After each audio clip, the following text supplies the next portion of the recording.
Welcome everyone to the UCLA Neurology Residency Virtual Open House. We're happy to have you all joining us today to learn more about our program and why we love it here at UCLA. I'm Adrienne Keener, the Program Director, and I'm joined today by our Associate Program Director, Dr. Catherine Fu, our Program Coordinator, Sahar Rupani, the Chair of our department here at UCLA, Dr. Tom Carmichael, and one of our chief residents, Dr. Elaine Ramirez. So during today's webinar, we'll be going through a couple of presentations to start. First, an overview of our program from Dr. Fu and I. Then we'll turn it over to Elaine to give a resident's perspective about our program here at UCLA. And then we'll open up during the second hour of the webinar for Q&A. If you have questions, please use the Q&A function on the Zoom in order to enter your questions, and we'll try to answer some of them as we go along and save many of them to answer live during the Q&A session. Also, we're going to be recording this webinar, so if you have friends who can't attend live with us, they can watch it later. We'll be posting it on our website. So to kick things off, I'm just going to share my PowerPoint here and we'll get started.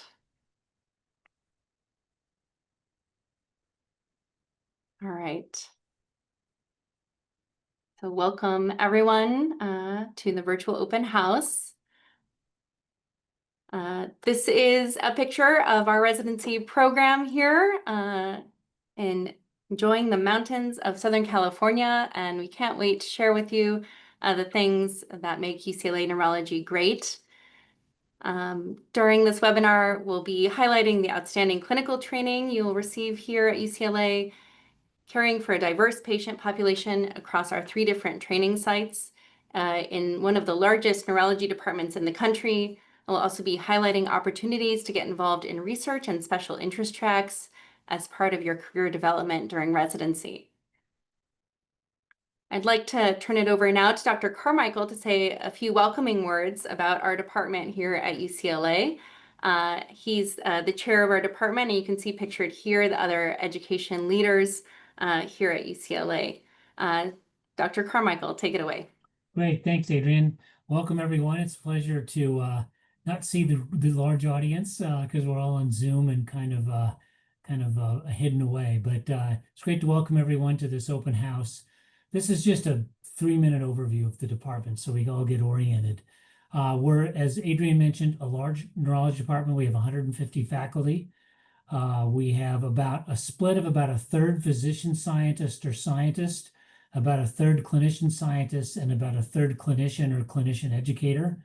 We have 13 programs and 5 services, and so we span really all of subspecialty neurology, general neurology, and some emerging areas like we've some TBI neurologists, sport neurologists that specialize in sports and sports neurology, neuropalliative care. So we're capturing some emerging areas as well.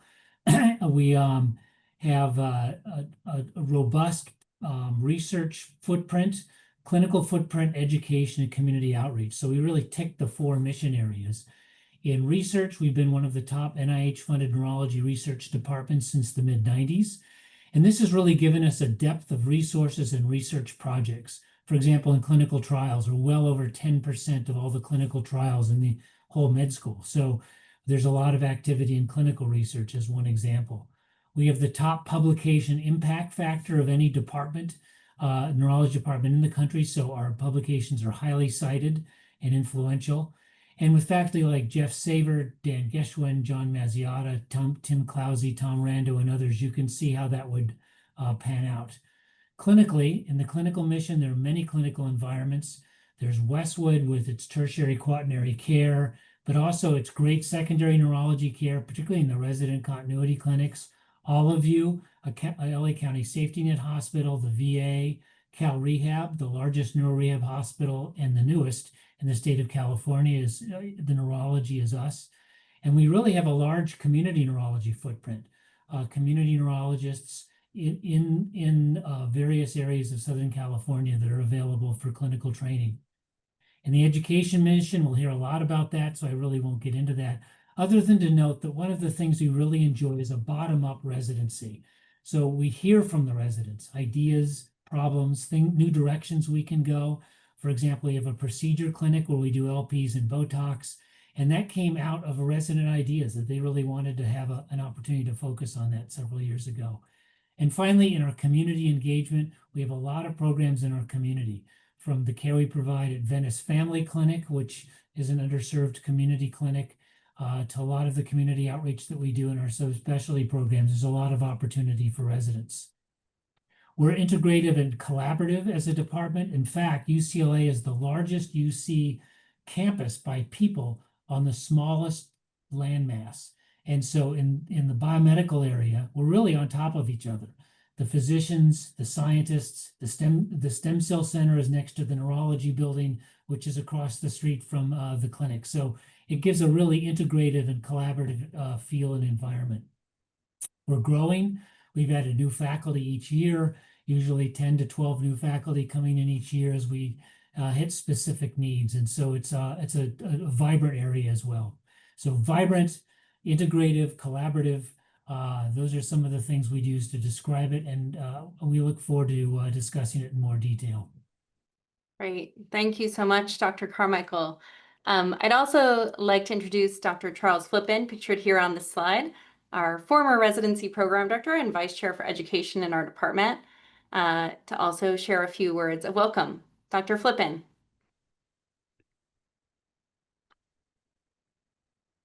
Yes, thank you, Adrian. Good evening, everyone. Very excited to see this recruitment season start out for neurology residency training. I commend you all for choosing the best field in medicine. They're all important, but they're all subordinate to the brain. So you're in for, I think, a very interesting opportunity to learn about our program, learn about a little bit about Los Angeles. There's a lot of Los Angeles, and we can't tell you about all of it. And hopefully pique your interest into what kind of training experience you really want to have. We are, I believe, a unique program. We have the fortune of being in the second largest city in the country, which affords for a great training opportunity. I'd encourage you to be free with your questions.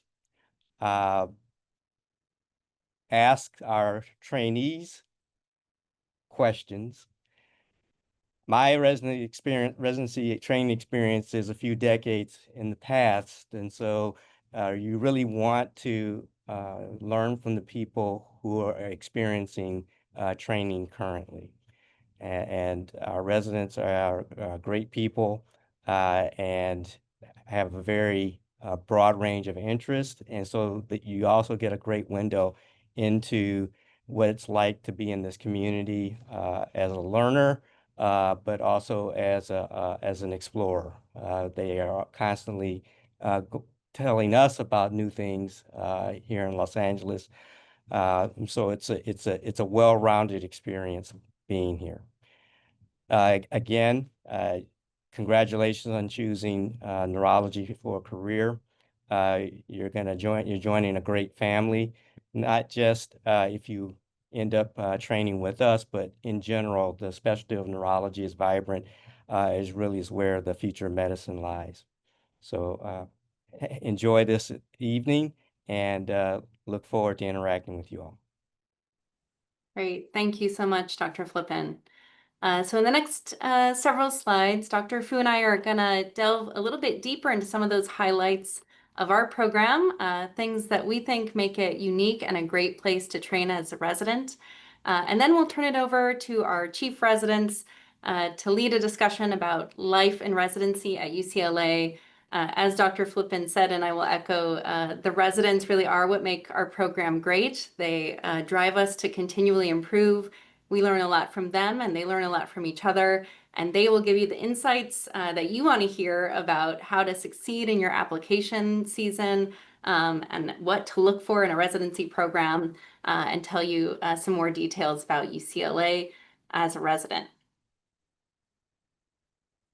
So Joining us on the webinar this evening is one of our three chief residents, Dr. Elaine Ramirez. Our chief residents really play a vital role in leading the program. They're liaisons and advocates for their peers and the program at hospital leadership. And they also help to leave a footprint on the program, innovating, developing new changes that leave a legacy on the program. We also have some key staff here in our education office that are part of our UCLA Neurology family. Seher Rupani is our residency program coordinator and director of the education office, supported by Steve Ortiz, our assistant residency program coordinator, and Oscar Arellano, who is our fellowship program coordinator here at UCLA. So as you heard, at UCLA Neurology, we have one of the largest faculty in the country, spanning basic scientists, translational scientists, clinical scientists, clinicians and clinician educators, including many world-renowned specialists and subspecialists across every area of neurology. So what this means as a resident at UCLA is that you have access to people who are doing many different things and pushing the field forward in many different ways. This gives you opportunities to get involved in an area of your interest with excellent mentorship from our faculty. As you heard too, we have three primary training sites that are part of our program, which is another real strength. This gives our residents a breadth and depth of exposure to the field of clinical neurology and also to people from all different walks of life that reside here in Los Angeles that make our city and our community so diverse and rich. So we have here in West Los Angeles, UCLA, Ronald Reagan UCLA Medical Center, our quaternary tertiary hospital, where we have inpatient general neurology and stroke services. We also have a state-of-the-art neurocritical care unit, and our residents also rotate in the outpatient clinics just adjacent to the hospital building here for their continuity clinic and in many of the subspecialty clinics. Just down the street is the West Los Angeles VA Medical Center. The VA hospital in West LA is one of the largest in the country. And within our Department of Neurology there, we have centers of excellence in epilepsy, multiple sclerosis, and Parkinson's disease. We also have an inpatient service at the VA that our residents rotate on. Just north in the San Fernando Valley is the Sepulveda VA Medical Center. This picture may look familiar. It was a filming location for Grey's Anatomy, but this is an outpatient clinic that's part of the VA health system in Los Angeles where our residents have continuity clinic. We also have subspecialty neuromuscular clinic experience there for our residents. Little further north is All of You UCLA Medical Center. This is part of the LA County Hospital System, one of 3 county hospitals in Los Angeles. Our residents there rotate in the outpatient clinic and also on an inpatient consult service, providing care to a large uninsured or underinsured patient population. So across these different training sites and training environments, our residents really become fully prepared for practice in any setting after residency and get to see, I think, the breadth and depth of neurology, but also of humanity, caring for our patients in these 3 different settings. On the UCLA campus, the medical center sits adjacent to and just south of the main UCLA campus. And what this means is that the medical center is right across the street from the School of Engineering, which is right down the road from, the law school, and all being on the same campus really gives us an integrated and collaborative environment for learning, for doing research, and for collaborating with colleagues across different departments. So pictured here is the Ronald Reagan UCLA Medical Center. Just next to that are the 3 outpatient clinic buildings. The neurology clinics are largely in the 300 UCLA Medical Plaza building. And I'm sitting here in our academic offices in the Reed Neurologic Research Building. But you can see this is right next to brain mapping, the Neuropsychiatric Semel Institute, the School of Public Health, GONDA, and the Neuroscience Research Building are where many of our faculty have their laboratories.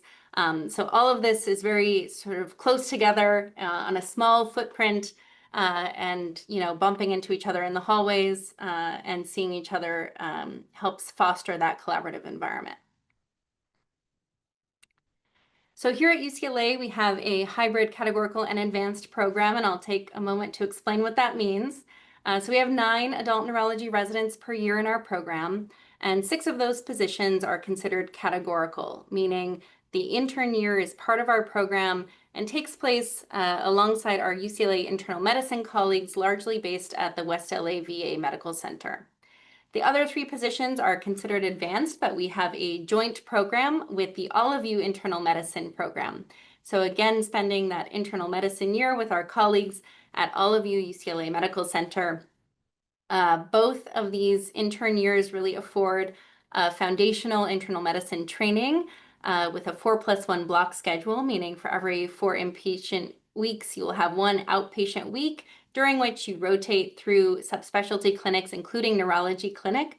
And you also will spend a couple of weeks on the inpatient neurology service during your intern year. I'll turn it over now to Dr. Fu to tell us a bit more about our curriculum and special interest tracks. Great. Thank you so much, Dr. Keener. So we feel that our clinical training really achieves a fantastic balance of graduated autonomy, clinical supervision, as well as breadth and depth of clinical exposure. So in the PGY 2-year, this is structured in a 4+2 schedule. So what this means is for every 4 weeks of inpatient, there's 2 weeks of an outpatient rotation. This not only provides sort of a breadth of exposure to both the inpatient and outpatient clinical settings, but also certainly it's nice for our residents to have some weekends off after a month of inpatient on their outpatient blocks. Now, on those inpatient rotations, our residents rotate through the core rotations at Ronald Reagan, UCLA Medical Center, so the stroke, neurology, and general neurology rotations. Both services are both primary and consult services. The West LA VA neurology inpatient rotation, the inpatient service at All of You, which is purely a consult service, and night float. The outpatient rotations are sort of a smattering of subspecialty clinics. We think of them sort of as a sampler platter of different subspecialty clinics so that our residents can gain exposure to a variety of different subspecialties, including movement disorders, neurotology, neurogenetics, among other subspecialties. Then in the PGY 3-year, our residents serve as seniors on the stroke neurology service as well as the West LA VA inpatient service. They also continue on to complete some additional core rotations, including pediatric neurology, epilepsy monitoring unit, neurocritical care, and do a number of outpatient rotations as well at All of You. There is quite a bit of elective time here to further consolidate your knowledge, learn from PGY2, as well as to explore subspecialty and career interests, so 4 months of elective. And then finally, in the PGY 4-year, our residents serve as senior residents on all the core inpatient services, finish out their pediatric or child neurology experiences, the psychiatry core rotation. And as you can see, there's quite a bit of elective time here as well to further explore those clinical interests and consolidate that clinical knowledge. And for those who are interested in conducting a research track or participating in dedicated research, this is where they would do that as well. Next slide. So here at UCLA, we take our curriculum very seriously. We have a Wednesday academic half day that all of our residents are exposed to. Our PGY2s have protected time from 9 a.m. to 1 p.m. and they're asked to forward their pagers to their senior residents in order to really protect that learning time. And our PGY 3s and 4s who are not senioring inpatient services are also asked to attend as well. The breakdown of this academic half day is from 9 a.m. to 10 a.m. There are grand rounds. From 10 a.m. to noon, there are subspecialty didactics organized by monthly themes. So for example, September is epilepsy month, October is movement disorders, etc. And then from noon to 1 p.m., we have a variety of longitudinal curricula. These cover topics that are not necessarily covered in our subspecialty didactics, but are nevertheless what we consider core topics that are important for our residents to learn. These include our wellness curriculum, professional development, our culturally competent care series. New this year is our leadership series spearheaded by one of our residents. quality improvement and M&M conferences, and our evidence-based medicine and journal club curriculum. We will also have resident check-ins with our chief residents and program updates and town halls during this hour as well. To ensure that our PGY2s have a smooth transition from the PGY1 to the PGY2 neurology year. A few years ago, we've begun implementing a PGY2 boot camp, and this was presented as an oral presentation at AAN a couple of years ago now. This consists of a variety of site-specific orientations, stroke and seizure simulations, as well as learning how to do the neurologic exam, other sort of core foundational lectures, both by residents and faculty, and of course, social events for community building during this week. And then finally, we have a variety of subspecialty conferences as well to further supplement our residents' knowledge. There are neuromuscular lectures, brain cutting, which occurs on Thursdays that our general neurology team, inpatient team often attends, neurovascular conference every Friday that our stroke neurology service regularly attends, movement disorders video rounds, neurobehavior conference, and various other journal clubs as well. Just as another testament to how seriously we take curriculum development and neurology education in our program, we also really want to emphasize a scholarly approach to curriculum development and assessment, evaluation, and neurology education. And so on the left are some publications in the journal Neurology Education that highlight some of the curricular advancements and innovations that our residency program has implemented. On the lower left corner, if you're interested in reading more about the 4+2 schedule, you can actually check out a paper in Neurology Education about that model. And there recently this year was a paper published on our journal club curriculum in neurology education as well. In the center here, you can see there are 3 posters that our residents have presented at AAN this past year on topics ranging from teaching cerebrovascular anatomy using 3D printed models to our PGY2 boot camp to our wellness program and implementing that among our residents.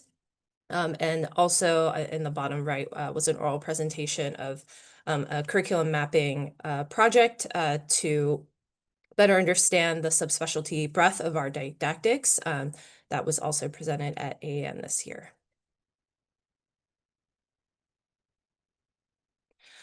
So we also take mentorship very seriously in this program. And so we have a variety of levels of mentorship that we offer in the residency program. So in terms of peer mentorship, our residents are organized into families. Each family has one PGY 1, 2, 3, and 4 resident to provide sort of a family tree and a very supportive peer network. The chief residents are once again core foundational points of contact for our residents as well, and they often provide mentorship to our residents. All of our residents are also assigned a faculty mentor that is oftentimes assigned based on the initial subspecialty interests, but very much organically so. Mentorship relationships are also developed as our residents work with different faculty on both the inpatient and outpatient clinical services and rotations. And then, of course, Dr. Keener and myself see ourselves as mentors to all of the residents in our program. I will pivot now to talking about our residency special interest track. So we have 4 special interest tracks: our research track, our inclusive excellence and advocacy track, our global health track, and our clinician educator track. Our research track is dedicated for those neurology residents who are interested in training in either basic science or clinical science research and pursuing careers as physician or clinician scientists. Oftentimes, the focus of this track will be to establish faculty mentorship and guidance and ideally support residents in submitting the NIH-NINDS CUE5 grant application. This will then allow our residents to pursue 6 months of protected and sort of consecutive research time in that PGY4 year. The inclusive excellence and advocacy tracks aim to allow our residents to gain an in-depth social understanding of determinants of health that impact access to neurologic care, participation in clinical trials, as well as health outcomes across different neurologic conditions. As part of this, for example, our residents have the opportunity to volunteer at the Venice Family Clinic to give back to the community and actively participate in community outreach. Our residents have also participated in the Palatucci Forum and program as well in the past. And we are very supportive of similar endeavors. And so if our residents are interested in advocacy work, community outreach, health disparities or health services research, healthcare policy, this is an excellent track for them.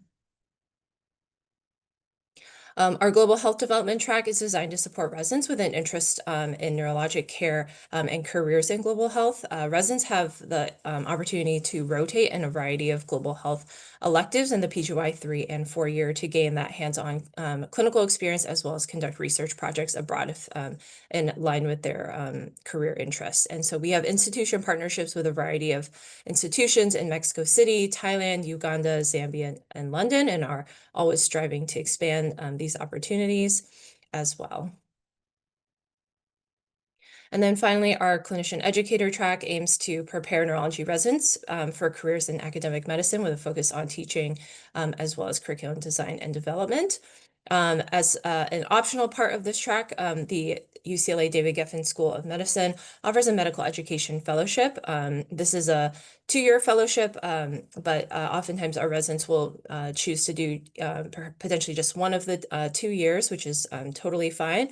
Year 1 focuses on innovations in curriculum design, and so residents learn the sort of fundamental aspects of curriculum development and evaluation, as well as core skills in clinical teaching.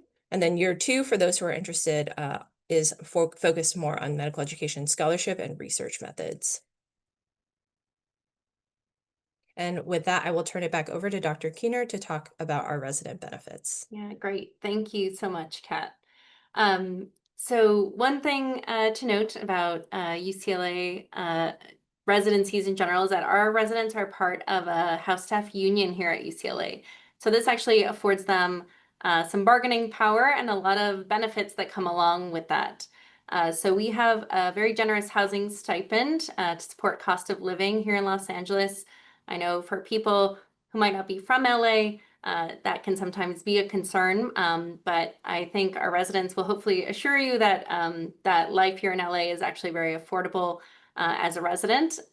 We also support meals, of course, both at UCLA, and then when you're rotating at the VA, you actually also have access to a corporate Uber Eats account. We also cover professional costs like license reimbursement, for example. And we also have a very generous leave policy, including family medical leave and pregnancy disability leave as part of the house staff benefits. We also have access to the Behavioral Wellness Center for our trainees and their dependents. This provides mental health resources for our residents. In addition, we have an education fund for our residents. Many of them use this funding to support travel to conferences, for example. And of course, medical, dental, and vision benefits are included. I also want to take a moment to talk about how we incorporate wellness in our program. So I think we all know that wellness is more than just telling you to do some mindfulness or meditation. And so we really try to take a multi-pronged approach in our program, including some system level initiatives like the 4+2 block schedule, which the primary goal of shifting to that schedule is to give earlier outpatient subspecialty exposure in residency. But as Dr. Fu mentioned, one of the sort of secondary goals of that schedule is also to build in some time for sort of respite and recuperation from the inpatient services during your outpatient time. We also have a night float system in our program, so we have no 24-hour calls in our residency program. We also have a fatigue mitigation ride program that's part of the house staff benefits. So if you are tired from a night float shift or an overnight call and don't feel you can drive home safely, the corporate Uber account will take you home and return you to work the next day, so you don't have to worry about getting behind the wheel if you're fatigued. We also have a resident wellness committee. This is led by the residents for the residents and includes things like planning our longitudinal wellness curriculum in addition to social events throughout the year. that provide opportunities for reflection, creativity, community building, and engagement. So these pictures here are just some of the fun that our residents have as part of some of the social activities in our program. Playing beach volleyball is a very Southern California activity. Can't beat this sunset picture basking in the glow of the beach volleyball game. Here's some other social events as well as our residents together at the AAN conference this year. And just more pictures of our residents hanging out and having fun together.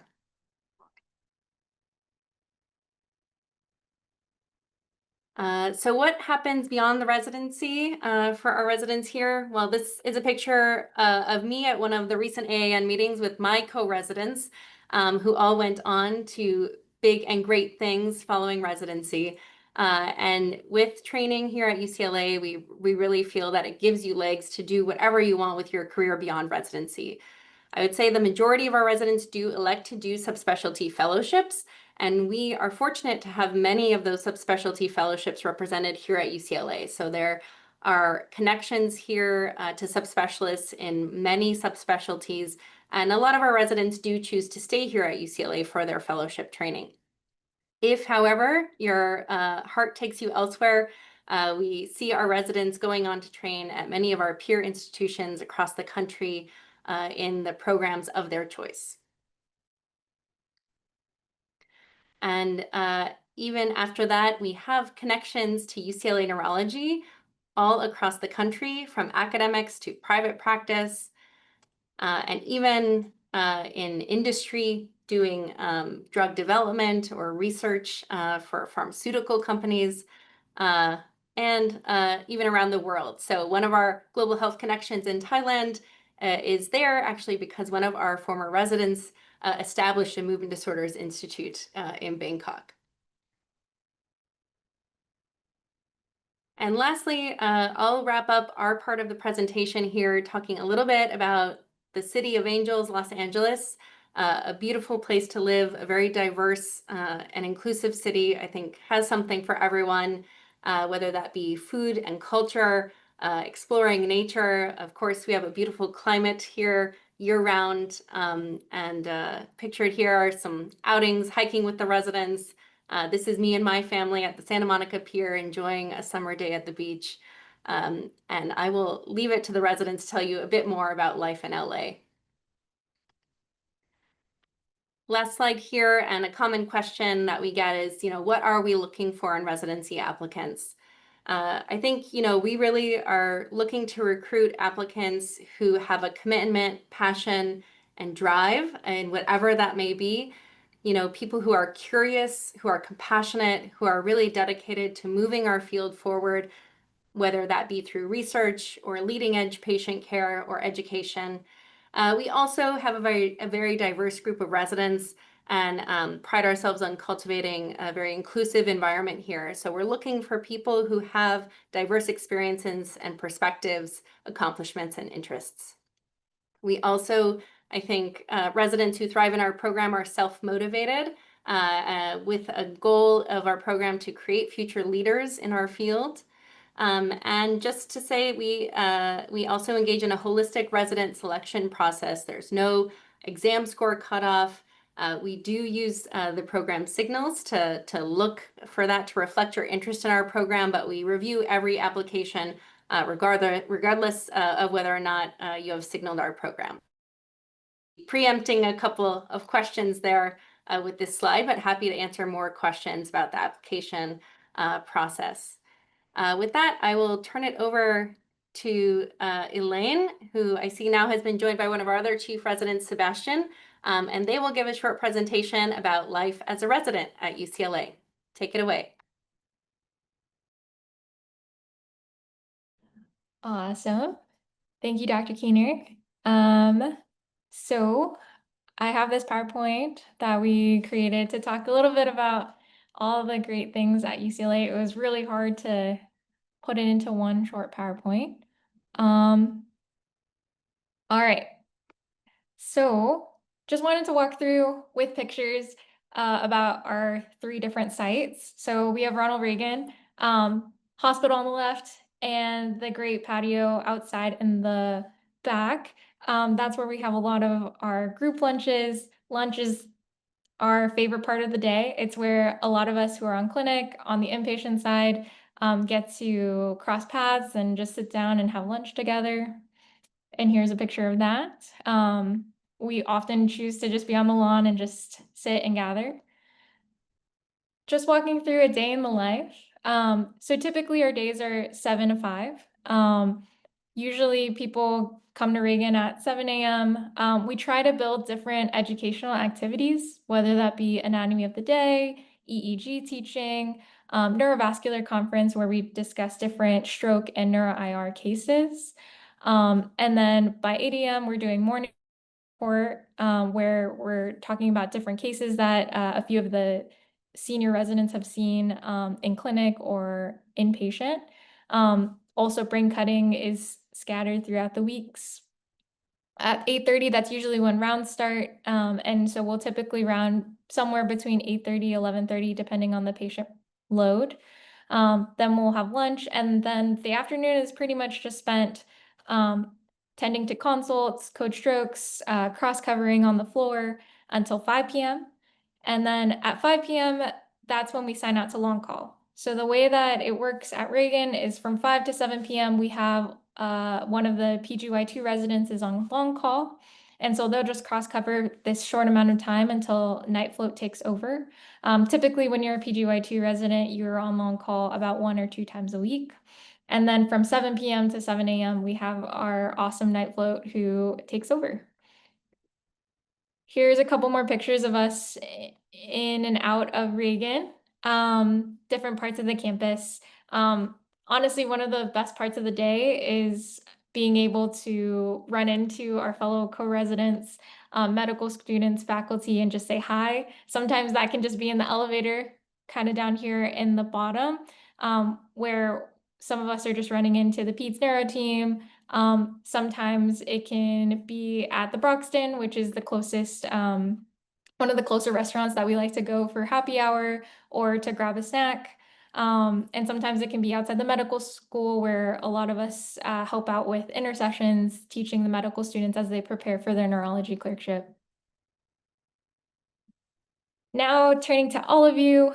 So this is one of our farther hospitals. It's about a 30-minute drive from Reagan. This is our county hospital. This is also one of the prelim opportunities and one of the only locations where we just have a consult service. We don't have any primary patients here. And so this is our workroom on the left, and then this is the hospital. At all of you, you can get some of the best views. You can see some of the best sunsets, and you can see all the mountains. Our other rotation site is the VA. So we have the West LA VA, which is one of the inpatient hospitals. In the middle, we have our workroom. This is also one of the other prelim opportunities. And then at this location, we have a primary service and we have a consult service. And then on the right is the inside of the Sepulveda VA, which, as Dr. Keener said, is an outpatient clinic. Here, this is another view of it, and you guys might also recognize it, but this bridge is also the site of one of many shots in Grey's Anatomy, one of the older seasons as well. All right, so just honing in on resident education, we try our best to incorporate as many areas for education as we can throughout our busy day. One, to kind of start off, before you start as a PGY2, we have boot camp. So this is something that has been relatively new in the past couple of years, where we'll carve out about 5 days before you start PGY2, where we kind of run through the basics of how to run a code stroke, how to identify somebody in status, what are some of the high yield learning topics you should know before you start as a neurology PGY2, and then also, going over the logistics. At these different sites, we are also working with different EHRs. And so with that comes, the chaos of just learning how to maneuver the system in a different area. And so we like to go over that as well to make sure that you guys are as prepared as you can once you walk in as a neurology PGY2. And then the next couple of things are some of the stuff that we talked about: anatomy of the day, morning report, brain cutting. Those are the things that we try to incorporate in the mornings to get in teaching whenever we can. Didactics is something that we host every Wednesday. So for the PGY2s, this is, and 3s and 4s, this is protected time. But especially for the PGY2s, this can be such a great opportunity for you guys to just kind of have a morning to yourself to just focus on learning, and then also catch up with your fellow PGY2s. I have a picture in the bottom right that kind of shows what didactics can look like. Everybody gathers in a room, there are different presenters. And honestly, I remember as a PGY2 that didactics were some of my favorite parts of the year, just because it was, in the middle of the week, right when you're starting to get tired, and then you're energized again because you saw your fellow co-residents. You're asking them what it's like on their side of LA, like whether they be at all of you or the VA. And just checking in, comparing cases, comparing everything. So didactics can be such an awesome time. And then baked into didactics are grand rounds. So we have different speakers from all over the world coming in to talk in person or virtually about different neurological topics. And then also we have simulations. Part of boot camp is doing a stroke code simulation and a status epilepticus simulation. And then we also have procedures. Part of our summer stock series, where we talk about more foundational neurological topics, is doing a lumbar puncture sim to help you feel more prepared for doing that when you're inpatient or outpatient. And then we also have different rotations to get in time to observe people doing Botox, try it yourself, nerve blocks, etc. All right, so this is my favorite part. I put in a bunch of pictures to just show you guys or give you guys like a snapshot of what residency at UCLA can be like. Here at the top, I just wanted to mention we are a 4+2, so 4 weeks of inpatient followed by 2 weeks of outpatient. Really something that was instituted very recently to help with wellness, and it definitely has. But just wanted to kind of show you all the different ways that we hang out inside and outside of the hospital. All right, Dr. Fu touched on this, but just as a reminder, something that's unique about UCLA is the 3 different tracks that we offer, or more than 3.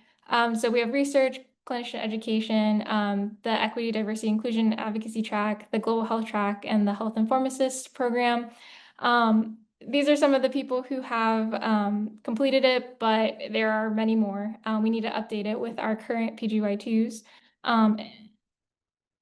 And so, yeah, just to see the distribution. Another thing that's great about UCLA is we are part of a union. And so this is some of the highlights from one of our most recent contracts on how our union works for us. Something that I never realized until I was part of a union is just how much they support us and try to, get the best contract that we can, and it shows. And I know a lot of us use so many of these benefits as much as possible. But yeah, we've definitely been seeing a raise over the past couple of years, the housing stipend, and then also the food credits. I feel like as a resident, I've never really had difficulty with finding a meal just because of all these benefits at the different hospitals, like allowing me not to have to be concerned about like making sure I have lunch. Another thing is I'm from Texas, and so moving from Texas to LA was definitely a big shock in terms of the cost, but because of these benefits, it's definitely been a lot easier to make that transition from Texas to California. And then, as said before, we do have reimbursement of our licenses. I just put my reimbursement for my medical license renewal, and that went totally fine.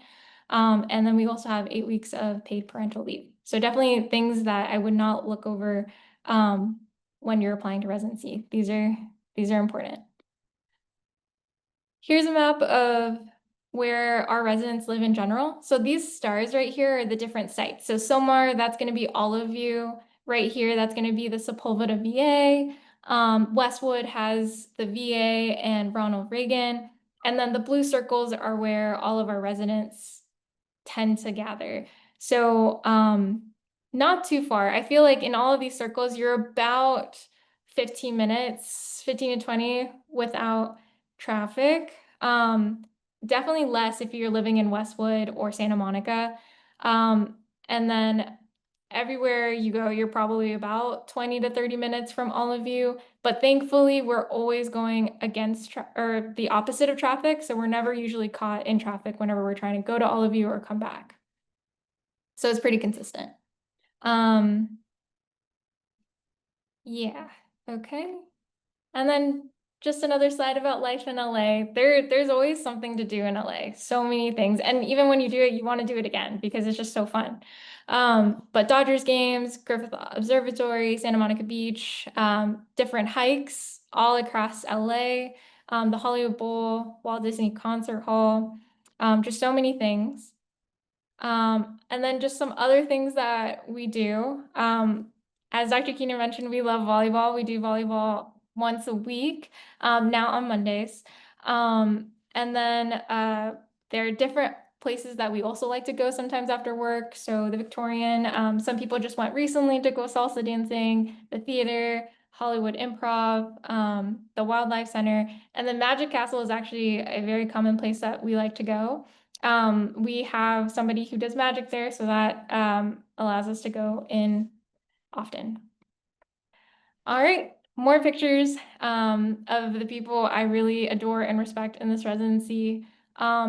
Honestly, we just really love working with each other, and it's always so exciting whenever we get to see either person in the hospital or in the clinic.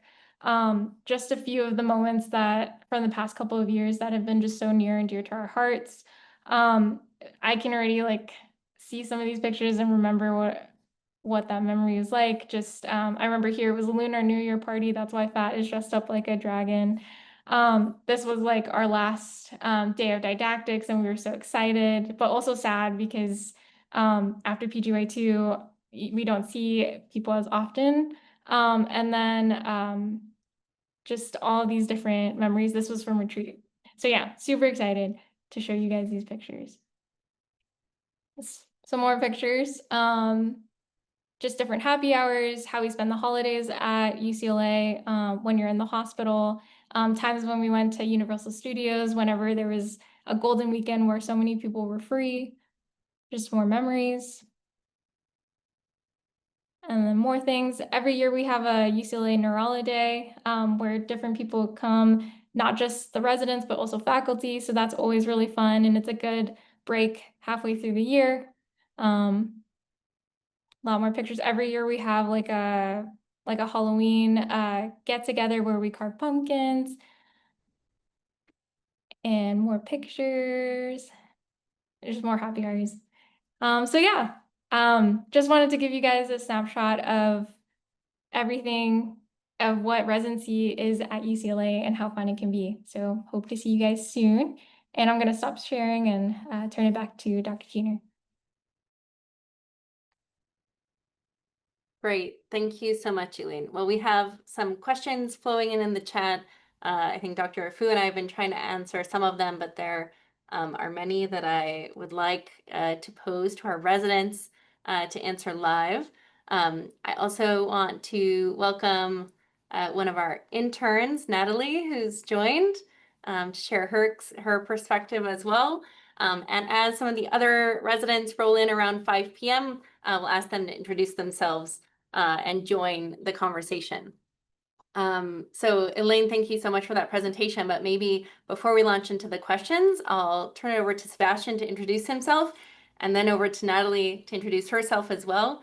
Maybe if you guys could also include sort of where you're from and sort of what year you are in residency and maybe some of your interests in neurology, and then we'll dive into the questions.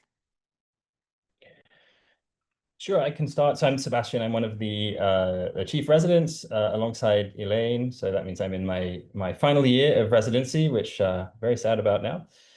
I am from London, England, and I am doing a fellowship in neurophysiology, including mostly EEG and intraoperative monitoring here at UCLA. I'm very happy to talk more about any lifestyle questions related to all the things we do as UCLA Neurology residents outside of work. And also, I see there's a few questions about international graduates matching here, which I'm also happy to answer. Great. Natalie, tell us about yourself. Hi everyone, my name is Natalie. I'm a first year here, so doing IM at the VA currently. But I was kind of drawn to this program for the global neurology track. That's like a special interest of mine. I distinctly remember this interview day and being really excited and seeing how happy the residents look. So I hope I look just as happy coming off on night shift. And I'm from Arizona, so I was born and raised there. I went to the University of Arizona and very thankful to be here now. Great. And also joining us is Jerry. Yeah. Jerry, tell us about yourself. Hey everyone, I'm Jerry. I'm a PGY2 over here. I did my training at All of You for my intern year. Before that, I was from Tufts for medical school. Sorry, my sound was not working during the previous part. Was there anything else I was supposed to say or talk about? No, that's great. Yeah, that's a good intro. Thanks, Jerry. And then joining us live from the Ronald Reagan General Neurology Workroom is another one of our residents, Eric, so you can get some insight into the inside of the hospital. Eric, tell us a little bit about yourself. Yeah, hey folks. Sorry to join in late. It was a little busy this afternoon. But yeah, hey, Eddie Juarez or Eric Martinez Juarez or Eric Martinez Juarez, depending on your accent. I'm actually, so I'm a fourth year medical student. I say medical student because we have medical students back here. PGY4, born and raised in a small town in deep South Georgia. What else are we telling people about Like us? what your plans are post-residency. Yeah. So born and raised in deep, small town, deep South Georgia. No ties here to the West Coast. So I matched here. It was a great thing. Loving it here. There's a fellowship, and you guys can Google it. It's called the National Clinician Scholars Program that anyone from any specialty can apply to. And it's basically like, I don't know, the best way that I can describe it is like a 2-year fellowship for those folks who are interested in pursuing like a research or policy level project as it relates to health services research or health equity, which is pretty much right up in my alley. I'm hoping to match at one of the 5 sites next year and for 2 years. And then afterwards, what am I going to do with it? The grand scheme of things, I'll be hoping to be an outpatient general neurologist, maybe here in California, maybe back home in Georgia. We'll see. And eventually I'll run for public office at some point too. But more to follow on that. All right, great. Well, let's dive into some of the questions that we have here. I see some questions about sort of the cost of living in Los Angeles and sort of thinking about how like student loan repayment might play into that. So I was wondering if one of our residents want to chat a little bit about sort of how their experience has been sort of living in LA and also sort of managing perhaps student loan debt. So if anyone wants to take that one. Maybe I can talk. Just I'm on a shift starting from 5 p.m. Pacific time, so I've got about 6 minutes. So I'll answer this before I leave. Unfortunately, I'll try and dip in and out. But cost of living wise, I think I was concerned. LA is an expensive city, but I think we are remunerated very fairly actually, and we have very generous benefits and salary. I think we're the best paid physicians in the US, or certainly among the best paid, and we're again bargaining now for a raise, and that's enabled me to live very comfortably ever since I arrived here as a resident. To give some examples, I've always been able to afford to rent my own place, and I actually lived in UCLA Boulevard housing, so the GME office for UCLA has its own accommodation that it can offer residents, which had a gym and parking and hot tub Wi-Fi and was very modern. So I was very comfortable living there on my salary. And now I live in a nice little house in Santa Monica where I'm also very comfortable. I can afford to pretty much do everything I want with my social life and eat out regularly and eat what I want and maintain my hobbies. So I'd say that I am able to live well, not just with the salary itself, but also the benefits, which are incredibly good, especially the health benefits. with virtually no copay and a PPO scheme, which again really helps us, I think, live very well. In terms of just commenting on student debt, I didn't go to medical school in the US, but I do still pay a student loan for my student debt from the UK, and I can afford to pay, it's about $500 a month that I pay for that on top of my, all my other living expenses, and still be able to live comfortably here. So I can share that much at least. And Sebastian, maybe before you get paged on the night shift in a few minutes, maybe if you could change your perspective, share your perspective as an IMG. I think, as you alluded to, we have Sure. some questions in the chat about sort of how to navigate the application process as an IMG, and how to maybe help your application stand out would be great. Sure. I think obviously as an international graduate, you're trying to convince a program that they should hire you above a US trainee. And so to do that, I think you have to really try and prove that you're an exceptional individual, whether that's with really good step scores or a really profound, say, research or academic input. I think it does help to have worked or rotated or got experience at centers that the staff at UCLA might know. So I think that that's one of the ways in which you can really help. Getting US clinical experience is extremely helpful with US letters of recommendation on top of all those things. And then the application process is difficult because when you're applying, it's really hard to know which medical schools are actually considering IMGs. And a lot of websites will say they consider them, and then you look into the statistics and nobody who's an international graduate matches there. That was obviously not my experience. I didn't know anybody at UCLA before I applied here. I didn't really network. I didn't do any direct research here. I didn't do an away rotation, and my application was considered, and I matched here. So I would just say, I think, try and make yourself stand out as an applicant, and try and prove that you're exceptional, and convince residency programs to hire you, instead of a US trainee. And then I think the other thing I'd say is really, try to apply broadly. Do try to, figure out which programs actually do match IMGs.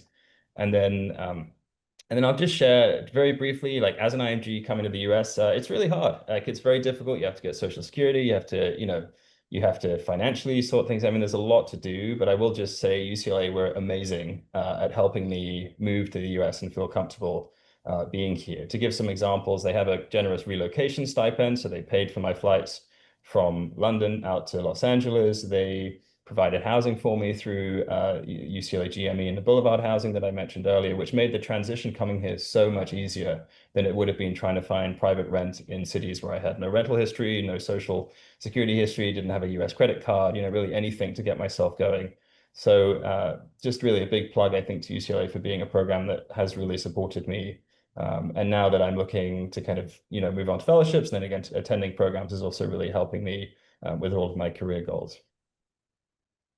Yeah, thank you so much. I think, I'll just echo, I think there was a question a little bit about like how to use the geographic preferences. I think the question was, as an IMG, you probably don't really have a specific preference within the United States. There is an sort of an option in ERAS to say that you have no preference, and to actually like put some free text to explain that. And so I would encourage you, like, if you are not indicating a geographic preference, to sort of explain that. Say, like, I am, coming from abroad and sort of willing to live anywhere in the US, but really looking at programs that fit my, my goals and interests. So that way, when we see your application, we don't think like, oh, this person just, is not interested in anywhere specific, but we actually have some context. So I would encourage you to sort of use that opportunity to explain, if you do have no geographic preference, sort of why that is and how you are approaching sort of your application to different programs. Along those lines, I'm actually gonna send this question to Kat to talk a little bit about program signaling. I think a lot of questions about program signaling. If you're an out-of-state applicant, like, are you considered? I think as you're meeting some of our residents here, you're finding that we have yet to meet someone from California among our residents. So we do have residents from around the world and around the country. But Kat, maybe you can speak a little bit more to our process of, using the program signals and how we've used sort of away rotations or sub-Is in our program. Yeah, I think this is a great question. And so we have a very much holistic review process. So we will either ourselves or our members of faculty members on the review committee will review each application holistically. So every application that's sent through gets someone's eyes are laid on it. And so we have a variety of things that we look for. We really look for residents who have shown initiative, who have shown a particular passion, whether it be global health, education, research, et cetera. And so we really extend interview invites based on, whether we feel like a particular candidate is a good fit for our program. We can sort of see them entering a particular track, becoming very involved in a particular elective. And so we invite the people to kind of chat with us who we can really kind of envision here. And so regardless of, whether you send us a program signal or have that geographic preference, we are very much open to all applicants. Now, with that said, sometimes we will use program signals or geographic preference, some of these other factors sort of as tiebreakers in that process, depending on the remaining number of interview slots. Another common question is the way rotations and sub-Is. We certainly have matched a number of our residents who have not done a way rotation or sub-Is with us. And so I would say that if unfortunately, I know there are some medical schools like the schedules don't quite work out for people to do sub-Is with us. And so if that is your case, please don't count yourself out. We would still love to review your application. Please work with your, mentors to try to maximize your application, letters of recommendation, interview skills, et cetera. But certainly you would still be eligible. We very much welcome your application. Yeah, I think we certainly acknowledge that not everybody has an opportunity to come rotate with us, but we do value applications from people from all over with diverse interests and backgrounds. So yeah, I think sub-Is in general, I think are great. It gives you an opportunity to see another place, get another perspective, and hopefully perform well and impress that program that you're rotating out. But certainly sub-Is, I think, are not required in neurology. Right. I think most programs will not use the sub-I sort of as a gatekeeper to getting into a program. So enjoy your sub-Is, but don't count yourself out if you can't do a sub-I at your top program. Talking a little bit about the clinical experience for our residents, there are several questions about like how much night float do the PGY2s do, about what the sort of typical census is on the different inpatient services, what pathologies the residents see at the different sites. And so maybe we can sort of take all of those together to talk a little bit about your clinical experiences on the different rotations in our program. And before we dive into that, I wanted to introduce Claire Schroet, one of our PGY3 residents who just joined us. So Claire, maybe if you can just tell us a little bit about yourself, where you're from, what your interests are in neurology, and then you can take first stab at sort of talking a little bit about the clinical experience you've had here as a resident. Sure, absolutely. Hi, everyone. I'm Claire. I'm from Kentucky originally, and then did undergrad and med school at St. Louis University. I'm PGY3 now, and I'm interested in neuroimmunology. I'm still toying with maybe doing neuropalliative care as well, because we have a couple faculty here that are just phenomenal, and they specialize in neuropalliative, including my mentor. So it's been a little bit of a tough decision, but I am going to apply neuroimmuno in November. It's a little bit of an earlier application. In terms of the breadth of things we see, I think one of the things, and maybe this has come up already, I'm not sure, I just got on at 5, but one of the things that I think I both hesitated about and I'm really happy about is the number of sites that we have at UCLA. I'm not from a huge city, moved from Louisville to St. Louis, so both like moderate sized cities. And then I was like, oh, wow, there's going to be a couple different sites I'm going to go to at UCLA when I'm a resident. And I will say that's maybe like my favorite part of the program, because we switch around from Ronald Reagan, which is our main hospital, obviously, then to the VA, which I did my intern year at. And my favorite site's All of You, which I didn't really know going in it would be, but it's now a place that I would like consider working. I really like it there for a number of reasons, but the really cool thing I think for us is at each site, the population is really different. And I kept hearing that when I was in your all's shoes, like going through the process at different programs, but they really mean it here. And I forget it literally every time I go from one site to the next. I'm like, oh, just another day in the life. And then I'm like, whoa, I saw some crazy things today that I have not seen in a couple months because I was at a different site. So I think in terms of the diversity of patients I'm seeing, it's more than I expected in a good way, without the volume feeling overwhelming. If anything, there's sometimes when we can really like dive into certain patient topics, especially places like the VA, the volume's not always super high. So we have a lot of teaching. Our attendings there do a great job of like taking a case that may not seem like that crazy, interesting, new, but really creating a good teaching topic from it. Reagan is our main hospital, as I mentioned already, and we spend a lot of time there, especially PGY2 year, which is the most inpatient heavy year. And you do really see a large diversity of patient population and presentation there. But it also changes financially too, and which is a big deal right now, and the country as a whole of what are we working with financially, support wise, social support wise, outside of the hospital, how are our patients going to fare? So I do feel really prepared, even after just one. I've had, of course, a year of intern year and a year of neurology, and I'm in my third year now, but I feel prepared to kind of tackle different scenarios based on the populations we've been able to see at the 3 sites. Great. And maybe to Elaine, I'll pose sort of the other part of that question, sort of about how night float works for PGY2s, how we support them in being prepared for night float, how much night float they do, and then also like what the typical census is on our different services. Yeah, of course. Wow, that question takes me back because when I was a PGY2, I was the first PGY2 to be on night float, and that was terrifying. So I'm very happy to tell you guys how I felt supported when that time came. But basically, the way that night float works is it's a 2-week rotation. It starts on Sunday night, and you're there from 7 p.m. to 7 a.m. every night until Friday morning. That's when you're off. And then you have Friday night and Saturday night to yourself until you come back for the second week. This happens twice. So it's about a total of 4 weeks during your PGY2 year that you're doing night float.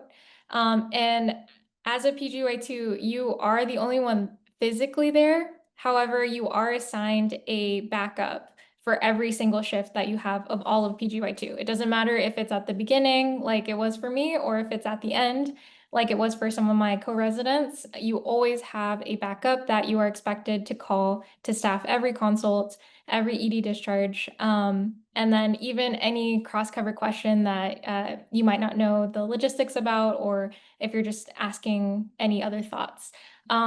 When I was a PGY2 and it was my first night a night float, I had to call somebody at like 3 in the morning, and it was so stressful. One, because obviously you're waking somebody up, but every single time that I've called, including that time at 3 a.m., everybody has been so nice and not mean, to put it blankly.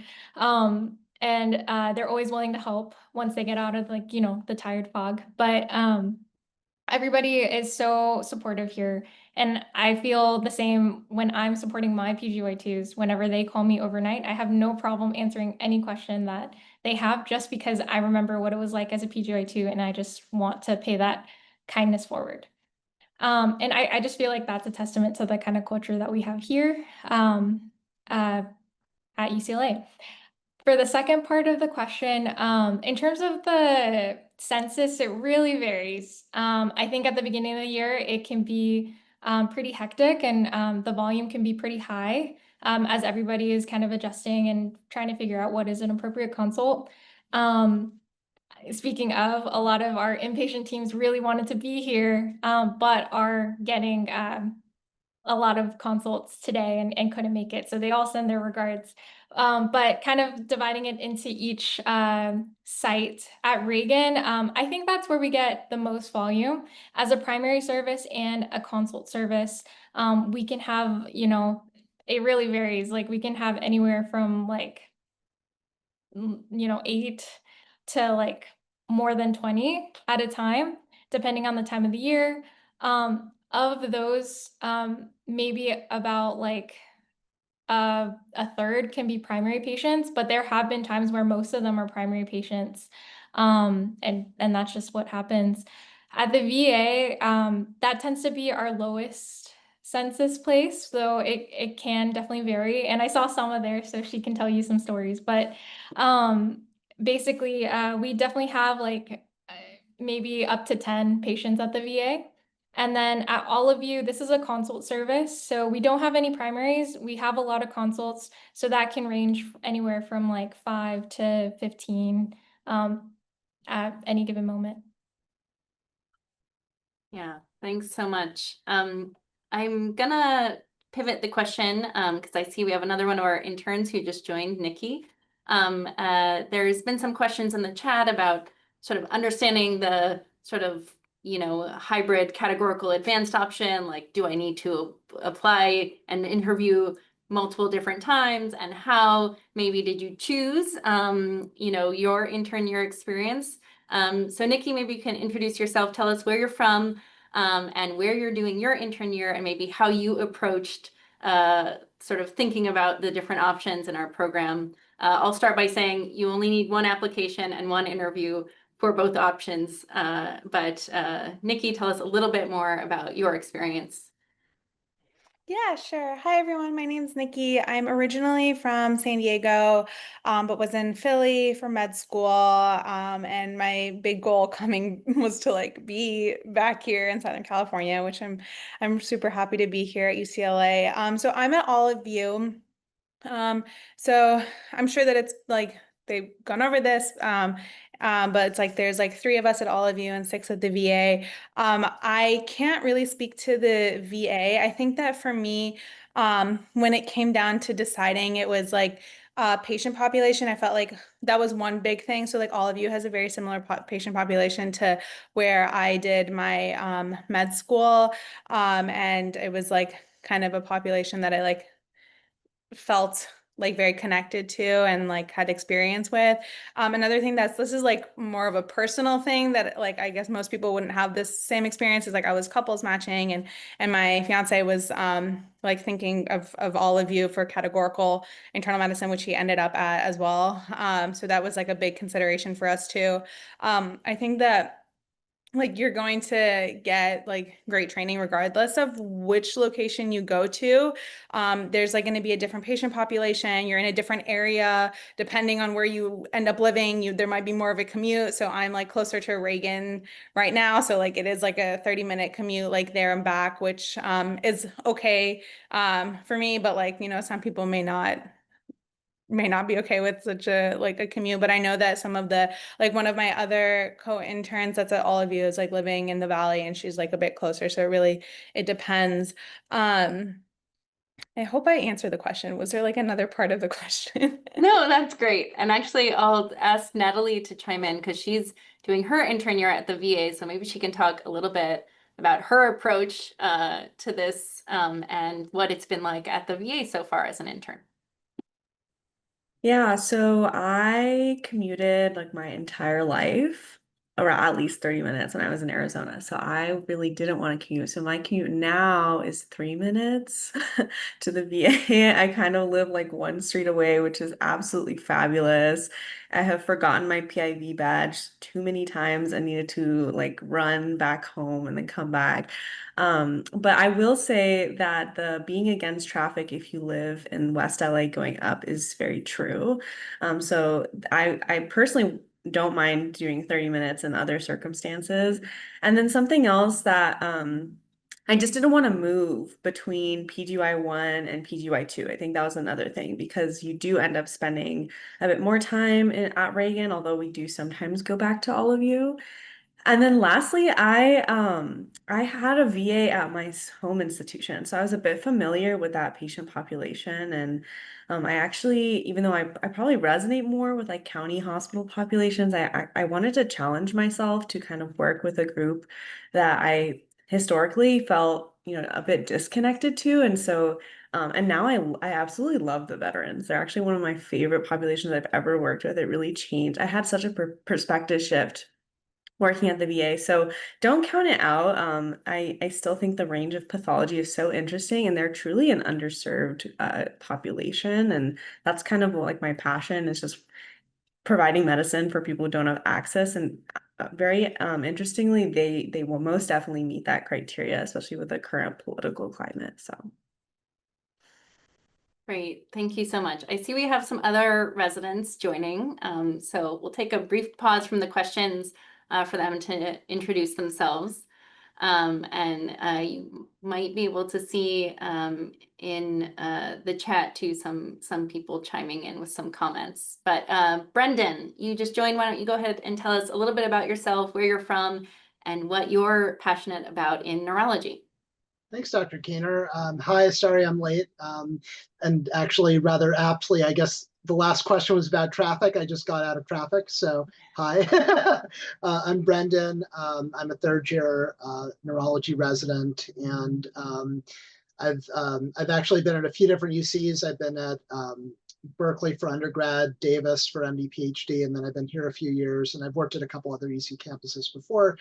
I'm very pro California, pro UC. That will be my bias. I am really interested in behavioral neurology, so Alzheimer's, aphasias, other causes of cognitive impairment and dementia, and I've done research in that area as well, specifically on memory. So I'm someone who's happy to be a resource on what it means to be a physician scientist. You know, I've gone through what's called the UE5 process and the residency research track here at UCLA. So I can address questions on that. And also traffic-wise, I'll actually just chime in on what I think the last question was, which was probably how bad is traffic in LA? Maybe worded in a more diplomatic way than that. But I live in Koreatown, which if any of you on the participant side are familiar with the geography of LA, distance-wise, it's not that far from West LA, but traffic-wise, you know, I commute about a half hour in the morning, about an hour back.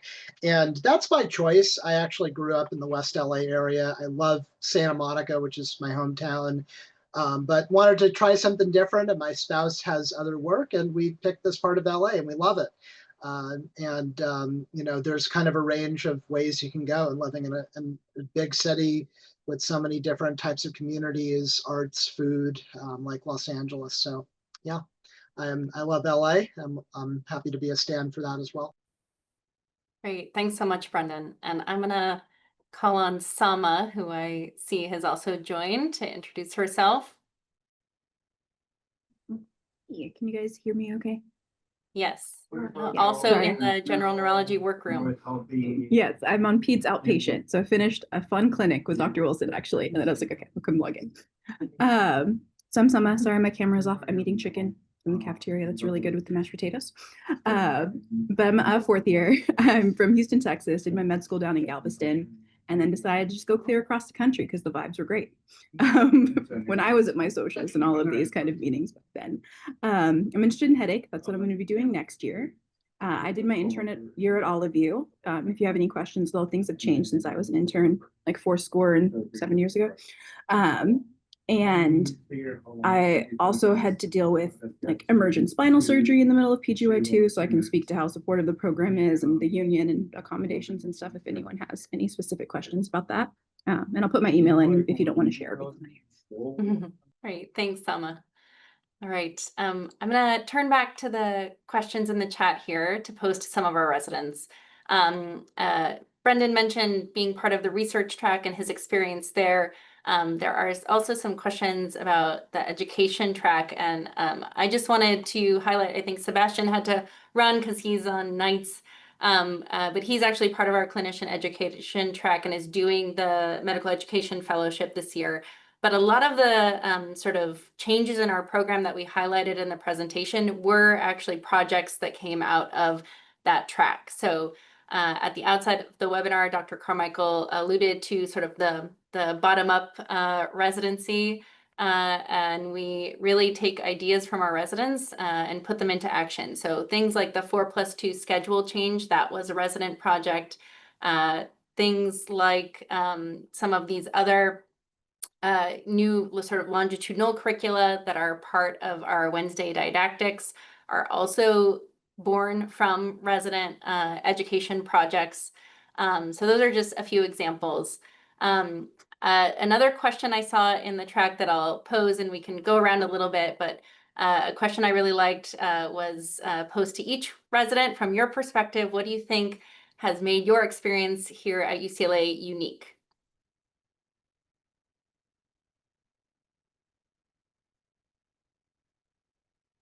Anyone I want can to go start that off. first? All right. Yeah.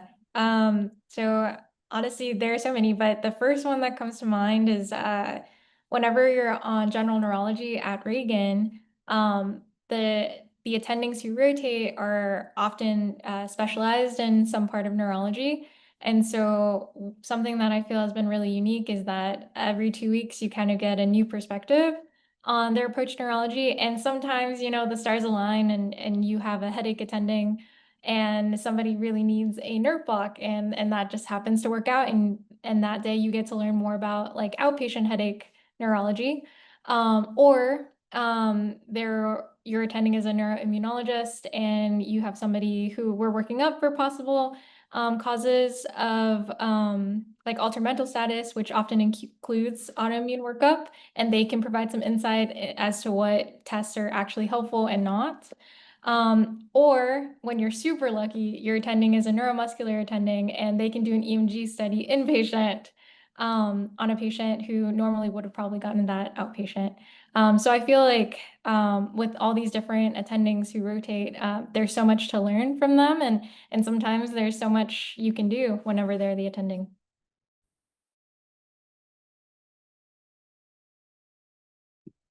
I can go next. Great. I totally agree with Elaine. I think that's a really cool part. And almost always, I think my whole PGY 2 year, if it's a subspecialist, which I think it always was, there would be a lecture during that week that they would give on something that we were all like a little bit confused about, but too afraid to ask. It's like it's too late. And even especially what I like is the PGY 4s, the seniors are like aggressively writing down notes because they're like, oh, thank God the PGY 2s wanted to hear about this. I want to know some more. So I totally agree.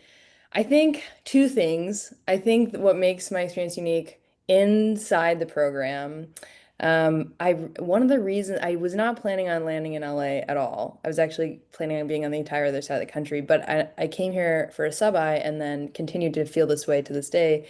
But the attendings that we have, like almost universally, are very approachable, and I really find like they're like becoming friends. Like today, Dr. Wilson and I, he's kind of running the show at the VA, and I had clinic and I was running the clinic and he stole my pen and we got into a fake fight about it for the whole entirety of clinic today.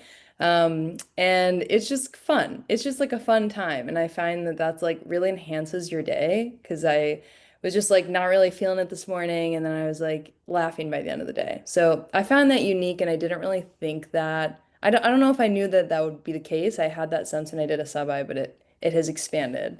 And I feel really comfortable with all the attendings, like text people instead of having to do formal emails all the time, things like that. Um, Outside the hospital, I think is maybe even more unique. And it's just like the idea that any day I can just go to the beach and I do. It's not like the thought that I could. It's like once my mom asked me last week how often I go to the beach. And I'm like, I go once a week. If I'm not at the beach once a week, something has gone wrong. It's really nice. Like every day is so nice out. And being from Kentucky and then St. Louis, where you check the weather app every day, it's like, oh, I'm done with clinic. I'm just gonna go on this beautiful walk with palm trees all around my house and just like enjoy it. And it really enhances your life, to be quite honest. That's what I gotta say. Anybody else would like to share on this question about what they found unique about their experience here at UCLA? I can echo a little bit of what Claire said. That's kind of unique to me. This is one of the first environments where I can just be myself because I'm wacky, I'm silly and my attendings are responsive to that because, we all care about patients. We're all doing the work. On my evals, they'll even talk about my sense of humor. I can send memes of Detective Pikachu in my night float emails, and it's okay. I just feel like I'm not judged. I can be myself in this environment. And I think that's the best way for me to learn when I'm comfortable. Versus say some of the some programs I interviewed at where I'm like, okay, I have to be really rigid. Like I can't make jokes and that's not that's not the kind of environment I would be happy in. So we're serious about patient care, but don't have to be serious all the time. I love that. Yeah, I will often tell people that I feel nostalgic for my time in residency. I do think that the people you work with make a big difference in your experience. And so I think enjoying your colleagues and the faculty that you're working alongside can really make a difference. So I'm happy to hear that our residents have had that experience here at UCLA. There's a couple questions sort of about like more about the application process, like how to make yourself stand out, like why you think you were a successful applicant to our program. So for those of you who might be a little bit closer to having just applied, maybe you can speak a little bit to that. I'll start this off actually for Jerry. Tell us a little bit about your experience applying and why you think you were successful in matching here at UCLA. How did I even match here? That was a good question. The main thing for me, I think, is that I'm originally from California. I forgot to mention that before. And I went to undergrad in St. Louis, and then I went to med school in the East Coast. And I really wanted to get a sense of how California was, even though because I hadn't been back in like 10 years. I was very lucky to have the time to do a sub-I. And I think that really allowed for me to have the opportunity to A, see what a California school is like, and B, really get to know UCLA's program. I'm very lucky to have had that and to work with pretty much all the residents, fellows, people who are still here right now across the board. I guess what other things that made me unique? I'm a pretty well-rounded applicant, I guess. I feel like I have a good work-life balance in between what I do inside the hospital and my hobbies and things that I enjoy outside. And I think I tried to bring that pretty well into my year, and I tried to get my class to have fun events together and really bond together. So maybe it's that part of me, hopefully, that is what made me stand out.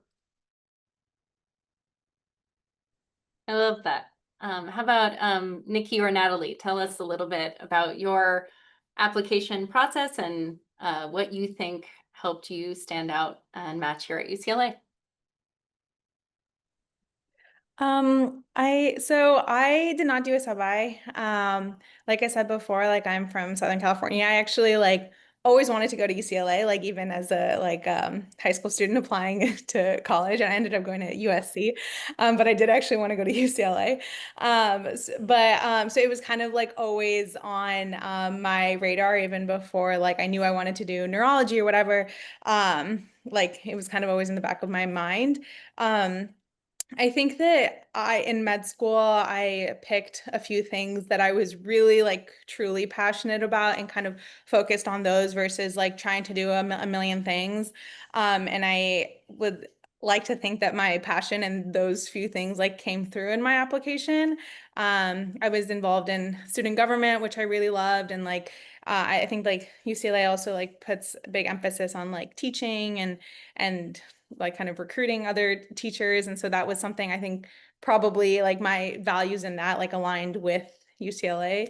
I think this is all speculation. I don't know why I was chosen exactly, but and then, you know, I think that I like allowed my personality to kind of come through in my interview as well. I think it's like really important to like, you know, at the risk of sounding kind of cheesy to like be yourself in your interview and like feel free to like laugh with your interviewers and like kind of, I don't know, like tell a joke or like just like I don't know, just like whatever just comes natural. Like you don't kind of have to, I think kind of like what was said before, like you don't have to like be rigid or like try to fit into like a specific mold, but just kind of like being relaxed and like kind of letting that come through and just letting your like passions come through in your application and in your interview.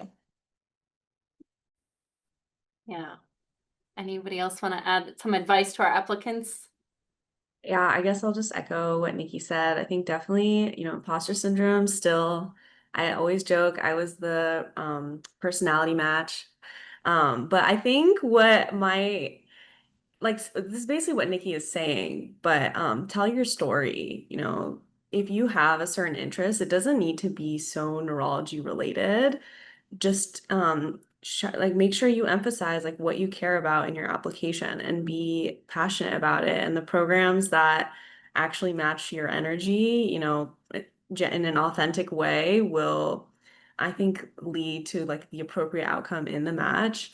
I remember, you know, all over my application, I just kept talking. I almost felt like I was repeating myself in interview day and on my application, but almost to the point to send a message of like what I care about in medicine in general. For me, that was like refugee, migrant health, global health.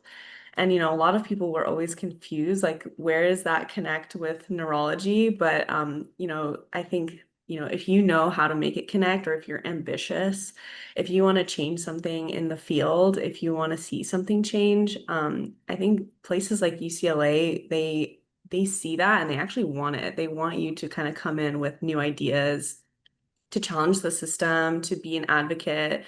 And that's what I love about it. I hate saying we match value. Like, you know, everyone's like, oh, make sure your values match the program. But unfortunately, it's just so true. And I was also joking with Dr. Fu and Dr. Keener. I was like, how did you pick such a good cohort of co-residents? Like, I was so nervous about meeting my own classmates. I was like, what if I'm not friends with them? Like, I really want to be friends with my co-residents. What if they're very different than me? And it was strange. I think the first time we all hung out and did a potluck together, we were like, wait, you're kind of great. And you're also kind of great. And also, we're all kind of the same, like, you know, very different interests, but similar values and mindsets. So that was really quick, really great. So be yourself. Yeah, I think that's great advice. There's been some questions in the chat about like, what if I don't have any publications? What if I haven't done research in neurology? And I was hoping in hearing sort of some of our resident stories that you would see that we do recruit residents with very different interests. Research does not have to be part of your application package. We want to hear sort of the authentic you, what drives you, what's your why, what motivates you in neurology, and sort of see that you've taken initiative and demonstrated that passion through your activities. So I think research is not required, though of course, if you are interested in the research track, we want to see, again, your passion for that research work and your potential to make a career as a clinician scientist. So I think my general advice to all of our applicants would be, you know, to be authentic, use your application as a way to sort of tell your story and tell us who you are and what is unique about you, what drives you, what you'll bring to our program and to our field in the future. Brendan, do you want to share a little bit of your perspective as a research applicant and how you approached sort of applying to programs and looking at clinician scientist sort of training pathways? Yeah, and honestly, it's kind of what I think anyone who does both an MD and a PhD tends to go through, whether you're going for neurology or any specialty, which is when you're applying for residencies, you know, you also want to make sure that there's potential research mentors and an institutional environment that will support the research you see yourself doing. Research isn't just, I have a question and I'm just going to answer it. There's a lot that goes into it. Is there funding?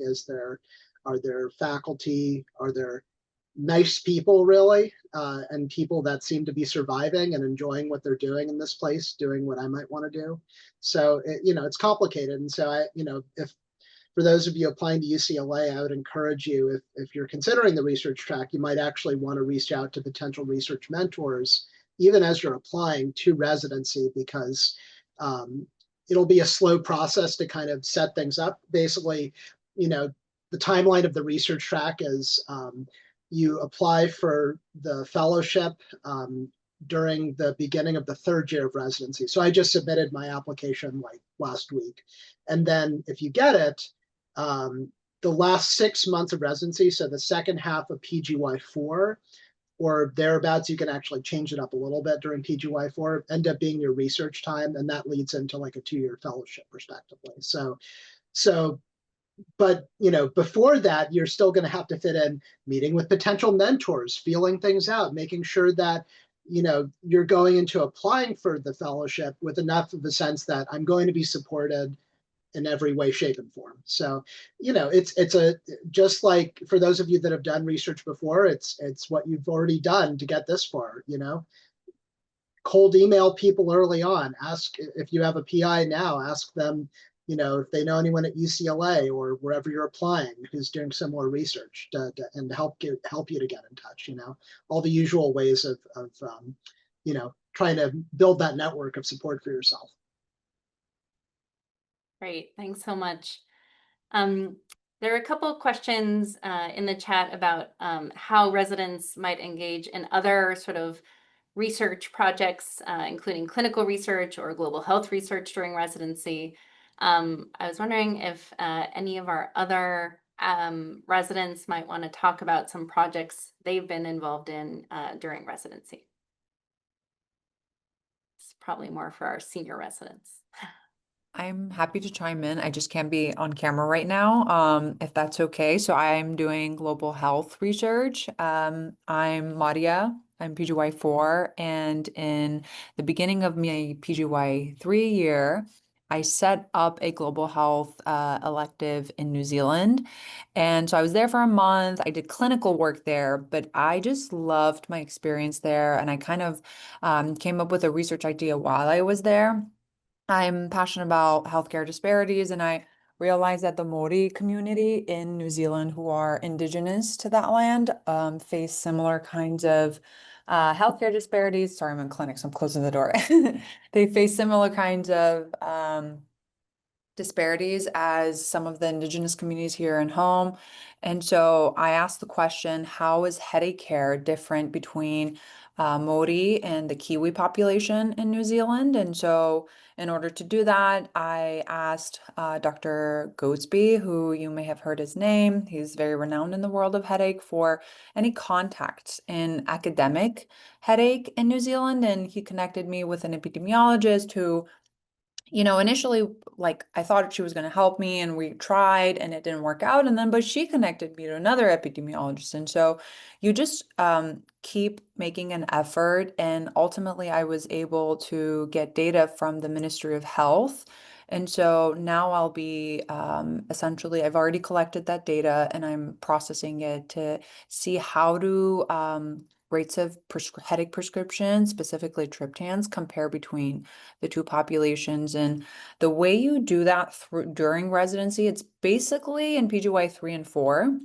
You're unlikely to kind of do that in intern year or PGY 2 year. You can think about it, but like practically leaving Los Angeles for an entire month is a little tough. But the really nice thing is that the program is super supportive. So New Zealand didn't exist as a site when I wanted to go there. And the nice thing was that Dr. Keener was very supportive, Raj was very supportive. And so you submit an application to UCLA, and it does take a couple of months, but as long as you have a mentor in the host institution, and as long as it's a safe country, you can go, basically. And so when they say the world is your oyster, it's really true. You could go anywhere in the world. And that's the really remarkable thing. I think there are a few programs that let you just kind of leave residency for an entire month and pursue scholarly project that you're passionate about. And I thought that was really fun. And it's one of definitely the highlights of my residency years. Thanks so much for sharing. Coming a little bit back to the clinical realm, there are a couple questions about sort of what the sort of rotation schedules, work hours, et cetera, are like during residency. And more specifically, a question about sort of swing roles and like how we transition from like day team to night float, maybe talking a little bit about like long call, short call, swing, the different call structures and sort of how that plays out. So if anybody wants to talk about sort of some of the details of the way that works in our program, that would be great. I can comment on the swing portion, and I think everyone else can pitch in for all the other parts. So we have a rotation that's called Swing. It's new, and I think it was very creative and excellent project that was incorporated into our curriculum, and that actually came from resident feedback. And so that really does show that if you want something and it's a cohesive thought and your co-residents support it, you could really make that change. And so the way it works is it's 2-week block. And as you guys know, we don't just rotate at Reagan, we also go to all of you and VA.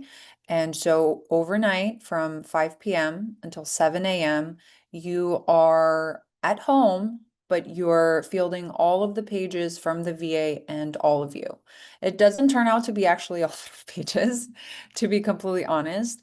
But what that does is it exonerates the people who are during the day at all of you and during the day at VA, so that they don't have to take home call once their shift has ended at 5 p.m. And I think that's fantastic.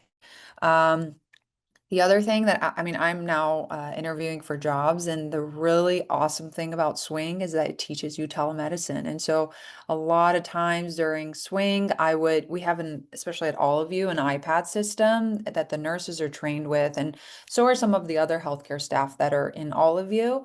And they'll hold the camera. It kind of has like a little stand, and you can see the patient remotely, and you learn to do kind of a quick neurological exam to come up with a differential around that patient until the next morning somebody can actually go and in-person examine them. And I think that was a really remarkable skill that I personally took away from the Swing rotation. And then I'll let everyone talk about all the other rotations.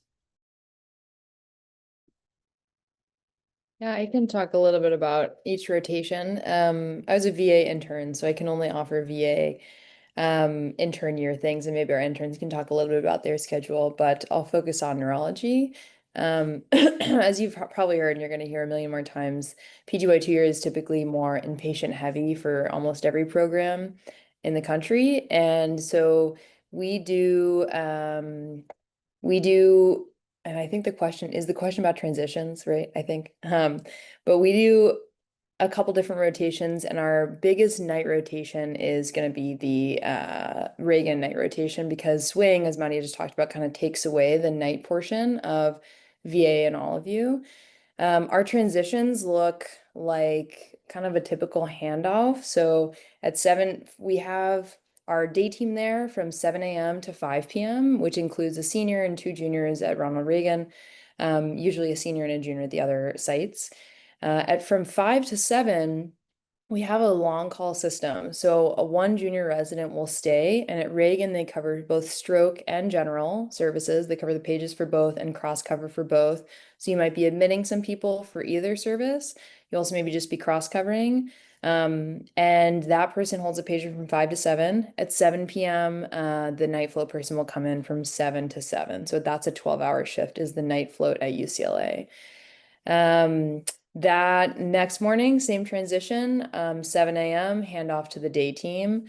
And we're actually trialing a couple new things right now to figure out like the best way to transition into day team.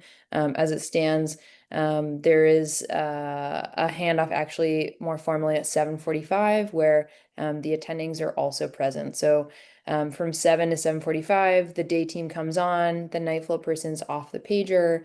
And at 7:45, the night float will present any new admissions or any big updates at 7:45 to the whole team, including the attending. This is also done via Zoom if wanted to. So the night float person can go home and then go to sleep right after they present to the teams. Our weekend shifts, so from Saturday and Sunday, sometimes holidays, that long call is much longer. So it allows our day team who's not on long call to go home. So for instance, if I'm covering as a general senior, I have a junior, both of us are not in, let's say, the stroke person, so the junior on the stroke team is on long call. Myself and the junior from my service are able to leave at 1 p.m. because at 1 p.m. that pager transitions over to only being the 1 junior from 1 p.m. to 7 p.m. That's our long call on the weekend at Reagan. At VA and all of you, there's not a specific cutoff 1 p.m. At 5 p.m. On Sundays, Swing takes back over, which is nice. But VA and all of you on the weekends are kind of a home call system once rounds are over, essentially. So the team members can go home, and obviously you're going to be on pager. So you may have to come back and forth to the hospital depending on what's going on the weekend. And those are generally our calls.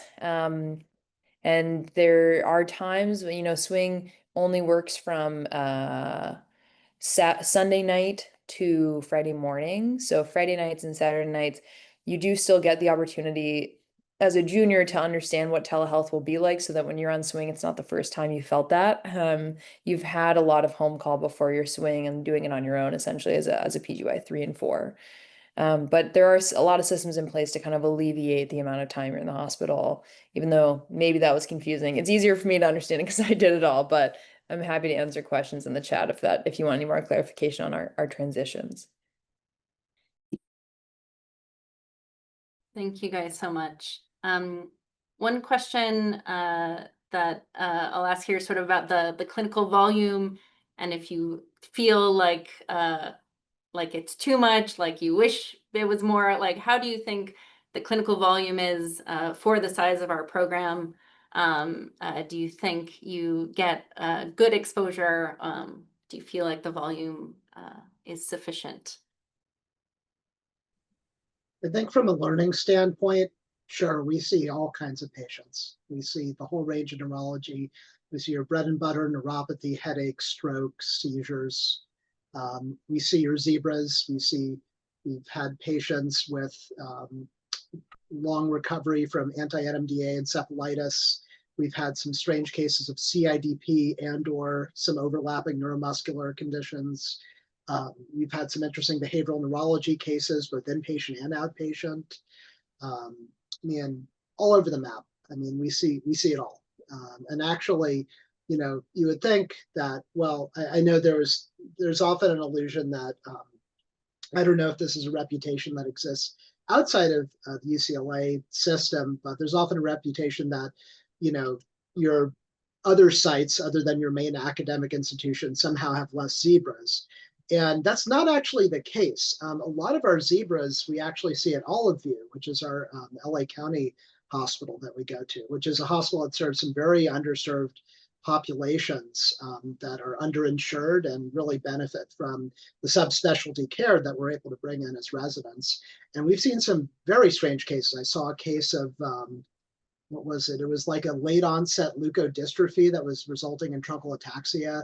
And the person came to the ED like, yeah, this has been going on for a while. And they were just kind of downplaying. It's like, and their brain looked crazy. Like just like a million different pathologic findings. I was like, how is this never discovered for you before? So, breadth wise, if that's the concern in terms of volume, that's not an issue. If the concern is, do we see too much patients? Well, I think residents always see too many patients, frankly. I think we exist in a health system where there's not enough residents, and that's always going to be the case.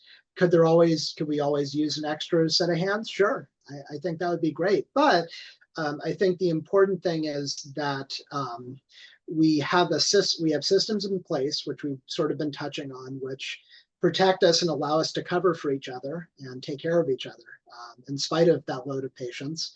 And at the end of the day, we work 6 days a week on the inpatient blocks, and we work 5 days a week on the clinic blocks. And and unless there's a vast change to the medical culture, we're not doing any worse than any other institution. And I'd argue we're because of how we take care of each other, we're doing a little bit better. That's my honest answer on that. I just wanted to chime in as someone who's recently done both Olive View and VA home call, that even though you're technically the only one in the hospital, you can always call your senior for backup. You can call your fellow for backup.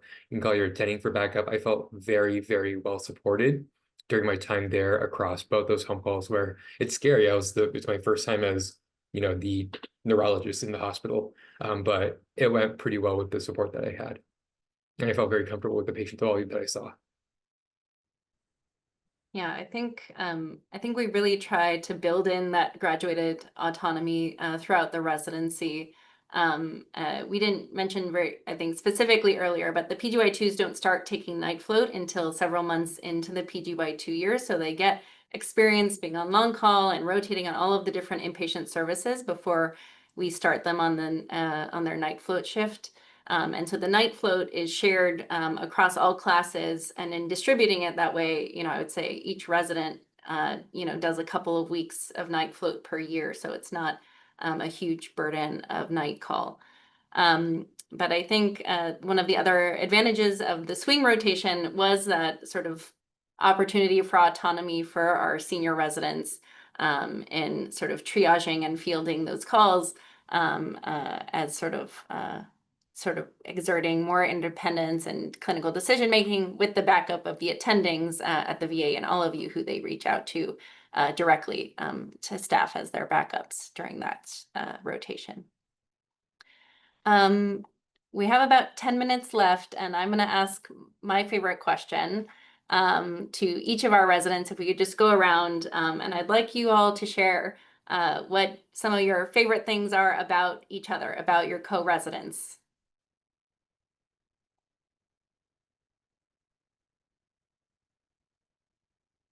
I think they're just great friends, honestly. Like I hang out with everyone across the board, no matter what, in whatever context.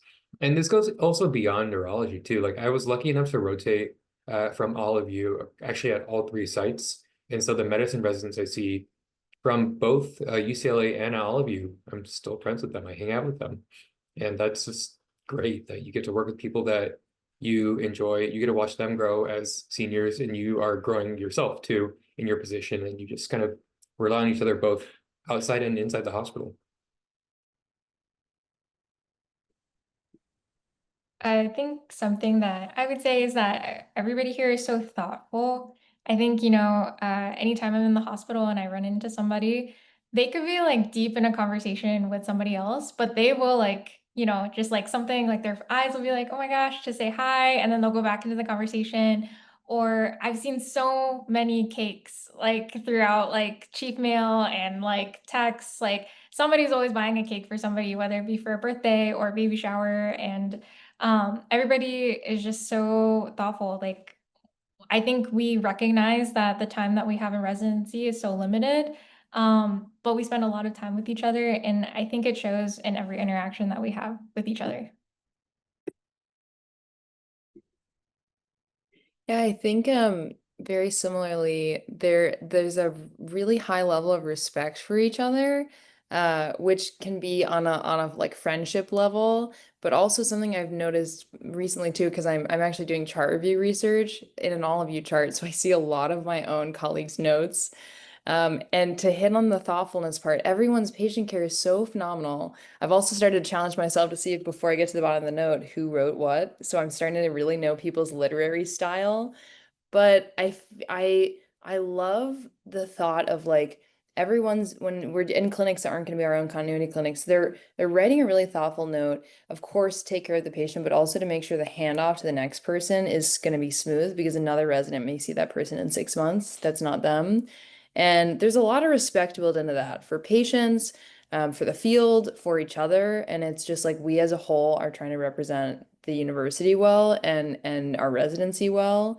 And also like in our sign outs to each other for night float or coming off the morning, I feel like there's also just like I want you to succeed. I want this to be as easy for you as possible, and that sense comes across all the time in various different ways. So the respect part, as I age into the program, is becoming more palpable. I think another good way to put it is we look out for each other. It's like, hey, I know this person has been here forever. They're going to discharge. Let me start a discharge summary. I'm coming in from my night float shift, and the long call person is just, it might be a crazy day, but like, hey, what can I take over for you?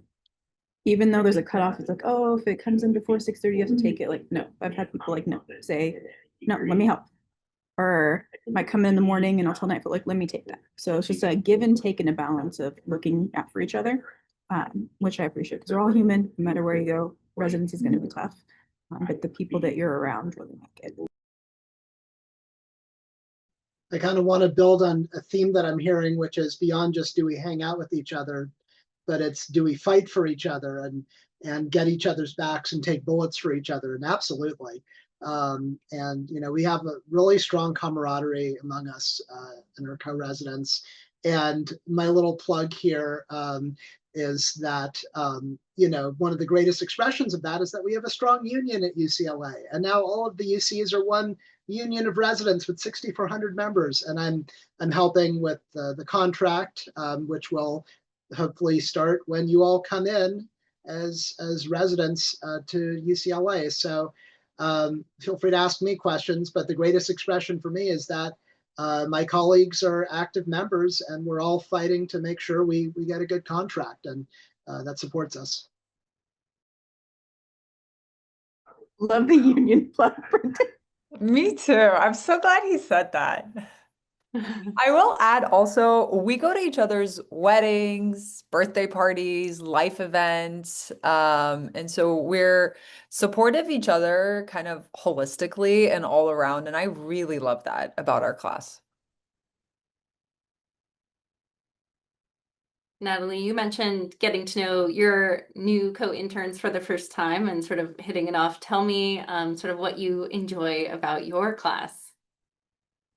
I mean, besides the fact that I think they're all hilarious and wonderful personalities, I'm just in awe of like what my co-residents do, like what they've accomplished. I feel like I'm learning from them. You know, it's not even just, you know, you're my friend. It's like I have so much I can learn from you, your background, your experience, your interests. And it's like so inspiring because then you're like, well, I have to also like match this in my own way. You know, I have to like come to the table with something that I'm interested in that I can share with other people. But to echo like what everyone else is saying, like I've been bought breakfast with Uber Eats monies that like never needed to happen. I've had seniors say like, you're an intern, you need to leave. Like I'm gonna sign out for you today. Like just go get some rest. Like I've had all these instances like Brendan was saying where we are taking care of one another, and I feel like when people are burnt out, it's harder to do that. You lose that ability to like stay compassionate or empathetic and caring.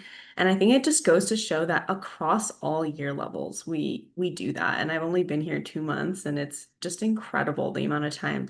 Oh, your census is way higher on your team. I'm not even on call today. Let me take a patient. I've seen that happen. And so I don't know if I don't hear my friends who are other residencies like say the same, which I think is tragic and a result of like the system and being overworked. But clearly there's something special and a little bit of relief that we can still like offer that to each other here. And I think also I mean, I echo everything Natalie said, but I think too, like people have just been so kind and I think really intentional about like wanting to get to know each other and make plans. Like Natalie herself is very good about like reaching out and being like, let's do this, let's do that. And like not everyone can come all the time. Obviously, like we have busy schedules, but it's really nice that like I feel like almost every week there's like someone in our class is like, let's try to do this, like let's try to hang out.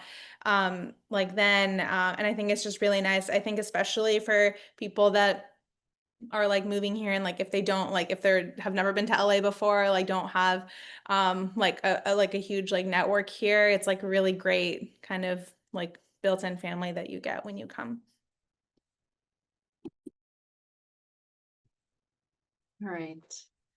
Well, I think we're pretty much almost at 6 p.m. on the dot here Pacific time. So we will wrap up today's webinar. I want to thank everybody who joined today. I want to especially give a shout out to all of our residents who joined. As I said earlier, I think our residents are really what make our program great, and hopefully hearing a little bit about their experiences and their journey to UCLA provided you all some insight about what it would be like to come train here and be part of the UCLA Neurology family. Please reach out to us if you have any other questions along the way, and we look forward to reviewing your ERAS applications next month. So best of luck in the match, and thanks again, everyone. Bye-bye.